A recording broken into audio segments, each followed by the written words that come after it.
శ్రీమాత్రే నమ. జయ గురు దత్తాత్రేయ నమ.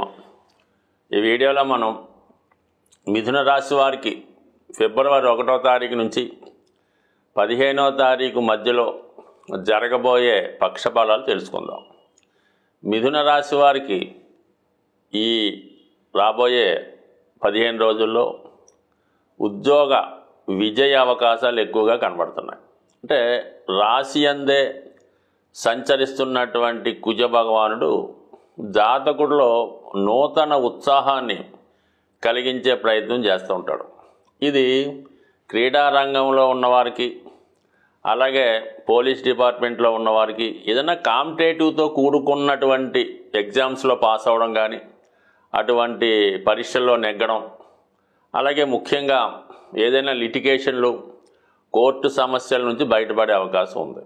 కొంతమంది అయితే ఆరోగ్యరీత్యా వారి యొక్క ఆరోగ్యాన్ని మెరుగుపరిచే ప్రయత్నంలో ఏదైనా వ్యాయామం, ఎక్సర్సైజు, ప్రాణాయామం లాంటివి చేయడం, ఏదైనా ఒక ప్రకృతి వైద్యశాలలో ప్రవేశించి తగు విధంగా తన యొక్క పర్సనాలిటీని పెంచుకునే ప్రయత్నం జరుగుతూ ఉంటుంది. అంటే మొత్తం మీద జాతకుడు కష్టపడే ప్రయత్నం చేస్తాడు. అలాగే మరి కొత్త ప్రయత్నాలు ఫలించే అవకాశం ఉంది. నూతన ఆదాయ వనరులు ఎతికే ప్రయత్నంలో ఏదో ఒక ఆదాయ మార్గం కనబడడం జరుగుతూ ఉంటుంది.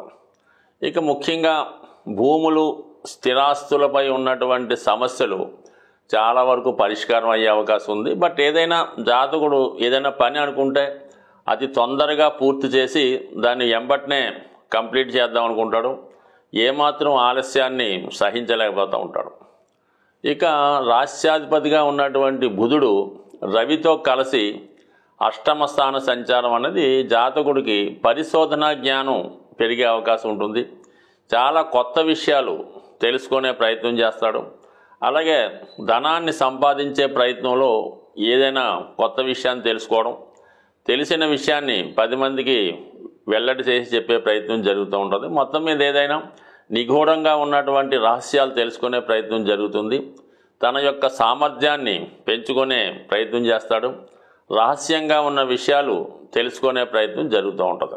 ముఖ్యంగా మరి దశమ స్థానంలో శుక్రగ్రహం ఉచ్చస్థితిలో ఉంటూ రాహుతో కలిసి ఉండడం వలన చాలా వరకు ఈ పెళ్లి విషయంలో ప్రేమ సంబంధించిన వ్యవహారాలు, లవ్ అఫేర్స్ లాంటివి ఏమన్నా ఉంటే అవి చాలా వరకు ఫెయిల్యూర్ అయ్యే అవకాశం ఉన్నది.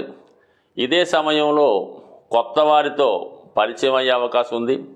బట్ ఏదైనా ఒక స్కామ్లో కానీ, ఏదైనా ఒక స్త్రీలకు సంబంధించిన వ్యవహారంలో చిక్కుకొని దానివల్ల ఇబ్బంది పడడం కానీ జరిగే సూచనలు ఉన్నాయి. లేదా ఏదైనా బ్లాక్మెయిలింగ్ ద్వారా పెద్ద మొత్తంలో ధనాన్ని కోల్పోయే సూచనలు కూడా కనబడుతుంటాయి. సాధ్యమైనంత వరకు ఈ సమయంలో ఇంచుమించుగా ఈ ఫిబ్రవరి నెలంతా కూడా పరిచయం లేని వారితో పరిచయం పెంచుకోవడం కానీ, ఎవరైనా ఇంటికి ఆహ్వానించినా, అలాగే మీ యొక్క సెల్ ఫోన్లో వీడియో కాల్ మాట్లాడినా, కొన్ని అభ్యంతరకరమైనటువంటి కాల్స్ వచ్చినప్పుడు దాన్ని ఇమీడియట్గా కట్ చేసుకోవడం మంచిది. పరిచయం లేని వారితో ఏదైనా విందు వినోదాలు లాంటివో కానీ, వాళ్ళ ఇంటికి వెళ్ళి ఎంజాయ్ చేయడం కానీ కార్యక్రమాలు చేయడం వల్ల ఏదో ఒక ఇబ్బంది, దాని తర్వాత జీవితాంతం బాధపడవలసే చర్యలు కూడా రావచ్చు. కాబట్టి సాధ్యమైనంత వరకు కొత్త వారితోనూ, ఎస్పెషల్లీ అబ్బాయిలైతే స్త్రీలతోనూ, అమ్మాయిలైతే మగవారితోనూ జాగ్రత్తగా వ్యవహరించవలసి ఉంటుంది. బయట ఏదైనా ఆహార పదార్థాలు తినే విషయంలో కానీ, తాగే విషయంలో కానీ జాగ్రత్త వహించడం మంచిది. ఇక ముఖ్యంగా ఈ పక్షంలో జరిగే మార్పు ఏంటంటే, వ్యయస్థానంలో ఉన్నటువంటి గురువు మరి రుజుమార్గంలోకి రావడం వల్ల చాలా కాలంగా ప్రయత్నం చేస్తున్నటువంటి ఉద్యోగంలో మార్పు కానీ, విదేశ ప్రయత్నాలు కానీ, అలాగే వివాహ విషయంలో ఏదైనా నిర్ణయం తీసుకోవడంలో ఒక ఫైనల్కి వచ్చే అవకాశం ఈ పక్షంలో గురుగ్రహం రుజుమార్గం వల్ల రావడం జరుగుతుంది. అలాగే ఈ సమయంలో మీరు పుణ్య కార్యక్రమాల కొరకు, పిల్లల యొక్క ఎడ్యుకేషన్ కొరకు, అలాగే మీరు విద్యార్థులైతే మీ యొక్క ఉన్నత విద్య కొరకు ఎక్కువగా ధనాన్ని ఖర్చు పెట్టడం జరుగుతూ ఉంటుంది. అలాగే మంచి కార్యక్రమాలకి ఎవరన్నా ఇబ్బందుల్లో ఉంటే వారి విద్యకు కానీ, వారి యొక్క వివాహాలకు కానీ ఏదో తమకు కలిగిన విధంగా ఆర్థికపరమైనటువంటి సహకారం కూడా చేసే అవకాశం ఉన్నది. ఇక భాగ్యస్థానంలో సంచరిస్తున్నటువంటి శని భగవానుడు అతి తొందరలో దశమ స్థానంలోకి ప్రవేశించే ప్రయత్నంలో ఎవరైతే ఈ మిథున రాశిలో ఉన్నటువంటి వారు అటు సాఫ్ట్వేర్ ఉద్యోగంలో ఉన్నవారు కానీ, సినిమా పరిశ్రమలో ఉన్నవారు కానీ, టీవీ యాంకరింగ్ మీడియా మొత్తం ఇటువంటి మీడియాలో ఉన్నవారికి కొత్త అవకాశాలు రావడం జరుగుతూ ఉంటుంది. ముఖ్యంగా వారి యొక్క విధి నిర్వహణలో కానీ వాళ్ళు వ్యక్తిగతంగా ఈ యొక్క సామర్థ్యాన్ని పెంచుకునే ప్రయత్నంలో ఆధునిక యంత్రాలు కంప్యూటర్ లాంటివి ఉపయోగించుకోవడం, కొత్తగా వస్తున్నటువంటి కోర్సులు నేర్చుకొని అవి మీ ఉద్యోగంలో ఇంప్లిమెంట్ చేయడం జరుగుతూ ఉంటుంది. సాధారణంగా ఈ మిథున రాశి వారు కష్టపడకుండా సులభమైన మార్గం ద్వారా ధనాన్ని సంపాదించే ప్రయత్నం చేస్తారు. అందుకనే ఎక్కువ మిథున రాశి వారు ఇప్పుడు వస్తున్నటువంటి సాఫ్ట్వేర్ రంగాన్ని ఎన్నుకోవడం జరుగుతూ ఉంటుంది.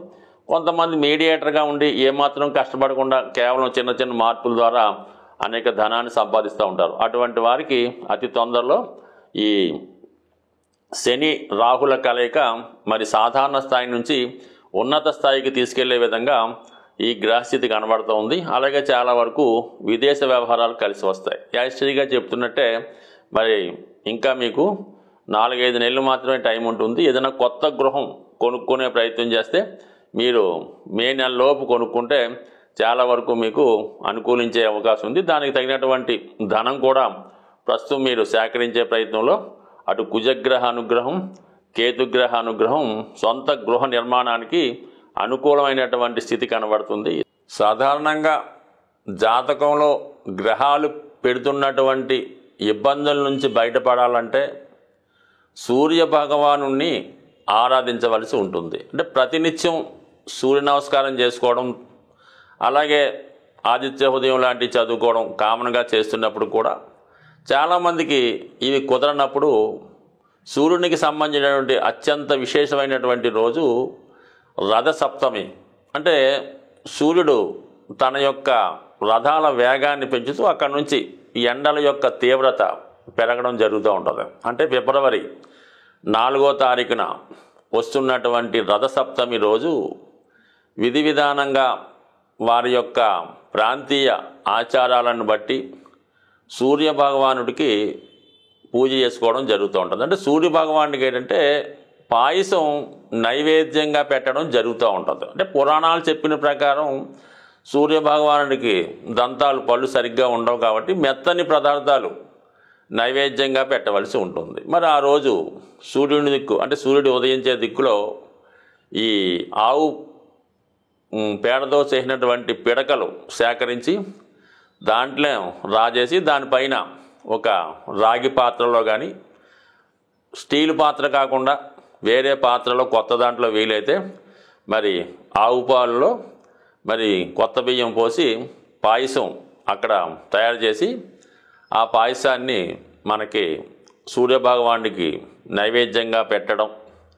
దాని తర్వాత అదే సీజన్లో ఉన్నటువంటి కొంతమంది ఈ చిక్కుడుకాయలు అలాగే రేగుపళ్ళుతో రథం అది తయారు చేస్తుంటారు. కానీ అది వాళ్ళ యొక్క దీన్ని బట్టి చేసుకోవచ్చు. ఏదైనా పాయసం నైవేద్యంగా పెట్టడం వల్ల ఒకటేంటంటే దీర్ఘకాలంగా ఉన్నటువంటి అనారోగ్య సమస్యలతో బాధపడుతున్నవారు, దీర్ఘకాలంగా అనారోగ్య సమస్యలతో బాధపడుతున్నవారు, ఆర్థిక సమస్యలతో బాధపడుతున్నారు, వివాహం వాయిదా పడుతున్న వాళ్ళు ఖచ్చితంగా ఆ రోజు ఈ సూర్యభగవాన్ని పూజ చేసి ఇంచుమించుగా ఆ రోజంతా కూడా చాలా నియమంగా ఉంటూ వీలైతే ఆ సూర్య ప్రసాదాన్ని నైవేద్యంగా ఆ రోజు గడపడం వల్ల, అలాగే సూర్యాష్టకం, ఆదిత్య హృదయం చదువుకోవడం వల్ల చాలా వరకు సూర్యభగవాను యొక్క అనుగ్రహానికి పాత్రలు అవుతారు. అంటే సూర్యభగవాను యొక్క అనుగ్రహం ఉంటే 100% జాతకుడు ఎటువంటి సమస్య అన్నా బయటపడతాడు. కేవలం మీ యొక్క రుణాలు తీరాలంటే ధనం ఇచ్చే ఏకైక గ్రహం సూర్యభగవానుడు. ఆ సూర్యభగవాన్ని మీరు ప్రసన్నం చేసుకోండి. ఎందుకంటే మరి సూర్యుడు తన యొక్క ఈ మకర రాశి నుంచి స్టార్ట్ అయిన ఈ ప్రయాణం మేషరాశిలో ఉచ్చస్థితి, అక్కడి నుంచి ఈ కత్తుళ్ళు ఇవన్నీ ఎండలు పెరగడం ఇవన్నీ ఉన్నాయి. కాబట్టి ఏదైనా జీవితాన్ని అభివృద్ధి పరుచుకొని మంచి మార్గంలో వెళదాం అనుకున్న వాళ్ళకి, అటు ఐశ్వర్యం ఆరోగ్యం పొందాం అనుకున్న వారికి ఈ యొక్క రథసప్తమి విశేషమైనటువంటి పుణ్యదినంగా మరి అందరూ కూడా చేసుకోవడం వల్ల ఖచ్చితంగా మీకు సూర్యభగవాని అనుగ్రహంతో అష్టైశ్వర్యాలు ఆరోగ్యం కలగాలని కోరుతూ, చాలా వరకు మనకి గ్రహస్థితి బాగుంది, అన్ని సౌకర్యాలు ఉన్నాయి, అయినా దీర్ఘకాలంగా సమస్యలు ఎదురవుతూ ఉంటాయి. ముఖ్యంగా ఏంటంటే ఆ కుటుంబంలో ఉన్నటువంటి పిల్లలు వివాహాలు వాయిదా పడడం, ముఖ్యంగా భార్యాభర్తల్లో భార్యకి హెల్త్ ప్రాబ్లమ్స్, భర్తకి యజమానికి ఏదైనా బలహీనతలు అంటే ఏదైనా పేకాట, తాగుడు, వ్యసనం, జోదం లాంటివి ఉండడం జరుగుతూ ఉంటాయి. ఇవి సాధారణంగా ఈ గృహాలు సరిగ్గా వాస్తు లేకపోవడం వల్ల ఇటువంటి సమస్యలు ఎదురవడం జరుగుతూ ఉంటుంది. అంటే ఒక కుటుంబంలో భార్యాభర్తల మధ్య, తండ్రికి కొడుకులకి మధ్య విభేదాలకి వాస్తు కారణం అవుతూ ఉంటుంది. ఇది ఇల్లు మనం కట్టుకున్న తర్వాత 7 సంవత్సరాల తర్వాత దీని ప్రభావం చాలా వరకు ఎక్కువగా ఉంటుంది. ఈ వాయువ్య దోషం ఉండి ఎక్కువగా ఆర్థిక పరంగా ఎంత ధనం ఉన్నా కూడా అప్పులు తీర్చలేకపోతూ ఉంటారు. వాయువు దోషం ఉన్నప్పుడు ఏమవుతుందంటే ప్రేమ వివాహాలు, పెళ్ళిళ్ళు వాయిదా పడడం జరుగుతూ ఉంటుంది. దానికి నైరుతి కూడా వాస్తు దోషం ఉన్నప్పుడు ప్రభుత్వ అధికారుల నుంచి income tax rights, ED rights జరుగుతూ ఉంటాయన్నమాట. అలాగే సడన్గా ప్రమాదాలు, వాహన ప్రమాదాలు కూడా జరుగుతూ ఉంటాయి.